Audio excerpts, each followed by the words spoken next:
When it comes to airline safety, most of us think about things like mechanical problems and security issues. But there's a possible health risk that airline crew members call a stinky little secret. 7 investigator Heather Catala was here to tell us about a problem that has many in the industry holding their breath. Many very concerned about this. Crew members work to keep you safe and comfortable when you fly, but there's a secret they want you to know about: the air that you breathe. Now, flight attendants and pilots call it the dirty sock smell, but don't let that silly sound fool you.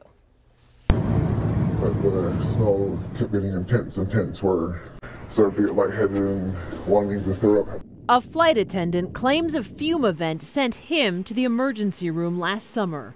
We're covering his face and calling him Andrew because he's afraid he'll be fired for speaking out. For almost like 15 minutes, like the smell just kept getting stronger and it didn't go away. That's when I felt extremely sick,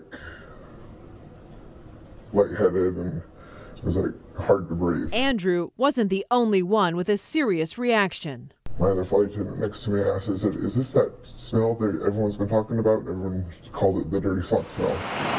According to industry insiders, the source of that foul stench comes from how airplanes are designed. The air in an airplane comes from bleed air. Fresh air goes into the jet engine and some bleeds off, mixes with recycled cabin air, and gets pumped back inside. When a gasket leaks, fumes from hydraulic fluids, oils, or de-icing agents can enter the system. The engine oils contain neurotoxic additives. Judith Anderson is with the Association of Flight Attendants. The union represents nearly 50,000 employees at 20 different airlines. And also, engine oil fumes contain a very complex mixture of chemicals that can include carbon monoxide. She says the union is tracking thousands of cases.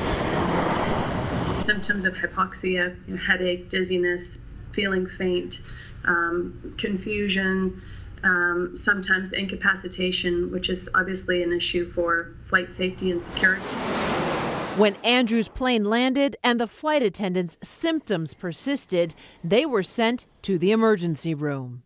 I had a high level of carbon monoxide detected in my blood. Judith says the industry has known about the problem since the 1950s, and now the stink about dirty sock smell is wafting into the courtroom. In an ongoing lawsuit, a group of flight attendants is suing Boeing, claiming their health suffered from a fume event on an Alaska Airlines flight. We reached out to airplane manufacturer Boeing. They declined our request for an interview, instead sending a statement which says in part that while a number of advocacy groups claim bleed air could be a health risk, Boeing has not changed its position that cabin air is safe to breathe. Even so, Boeing's new Dreamliner 787 doesn't use bleed air at all. Instead, air is generated by compressors, but that's the only plane in the sky using that system. Flight attendant Andrew is now plagued by a nagging cough and has to use an inhaler, causing him to worry more about travelers like you. I was concerned if someone got sick, that they don't know why they got sick. My first responsibility is the safety and security of my passengers.